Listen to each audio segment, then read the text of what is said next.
ஒரு குறிப்பிட்ட புள்ளியில ஒரு குறிப்பிட்ட சக்தியை மட்டும் ஒரு குறிப்பிட்ட கட்சியை மட்டும் எதிர்த்து வெறுப்பு அரசியலை உமிழ்கிறார். அந்த அந்த அது வந்து மாச வந்து எமோஷனலாவே வச்சிருக்கணும்னு நினைக்கிறாரு. அவங்கள வந்து எஜுகேட் பண்ணி அவங்கள காம் டவுன் பண்ணணுங்கிற எந்த முயற்சியும் அவர் ஈடுபடல. அவர் அட்டென்ஷனை டைவர்ட் பண்றதுக்கு அவங்கள அரசியலை நோக்கி கருத்தியலை நோக்கி அவங்கள அரசியல் படுத்துறதுக்கு எந்த முயற்சியும் வரலாம் அவர் எடுக்கல. அந்த மாதிரி ஏதாவது ஒரு ஸ்பீச் நீங்க கொடுங்க பார்ப்போம். அவர் வந்து சமூக நீதியை பற்றி பேசியிருக்கிறாரு, மாநில உரிமைகளை பற்றி பேசியிருக்கிறாரு. இந்துத்துவ தேசியம்ங்கிறது வந்து மதவாத அரசியல், பெரும்பான்மைவாத அரசியல்ங்கிறது தான் இன்னைக்கு இந்துத்துவ தேசியமா இருக்கு. இதெல்லாம் நாட்டுக்கு நல்லதல்ல. நான் ஏன் வந்து பிஜேபியை கொள்கை எதிரின்னு சொன்னேன் அப்படிங்கிறது ஏதாவது ஒரு விளக்கம் சொல்லுங்க.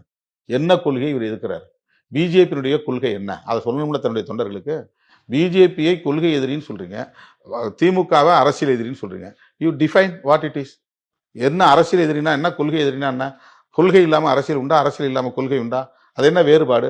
இதெல்லாம் பேசுறா தானே எஜுகேட்டிவ் ப்ராசஸ். இதுதானே தொண்டர்களுக்கு தெரியும். அப்ப தலைவர் வந்து இந்த நோக்கத்துக்காக தான் கட்சி தொடங்கி இருக்கிறாரு. ஆமா, திமுக வந்து இங்க தொடர்ந்து ஆட்சியில் இருக்கிறது நல்லதில்லை அப்படின்னு ஐடியாலஜிக்கலா ஒரு முடிவுக்கு வருவான். அப்ப கருத்தியல் சார்ந்த அப்ரோச் அவர்கிட்ட இல்லை, அந்த அணுகுமுறையே கிடையாது. வெறும் ப்ரொவோகேட்டிவ் ஸ்பீச் தான். அவங்கள உணர்ச்சி வயப்படுத்தணும், அவங்கள கோபப்படுத்தணும், திமுகவுக்கு எதிராக வெறுப்பை வெறுப்பை வெறுப்பை வந்து விதைச்சிக்கிட்டே இருக்கணும். இந்த இந்த இந்த கோபம் தான் அந்த ஒரு அனலா வந்து மாறி இன்னைக்கு இந்த நிலையில போய் நிற்குது. இதெல்லாம் தான் அந்த ஸ்டாம்பீடுக்கான காரணம்.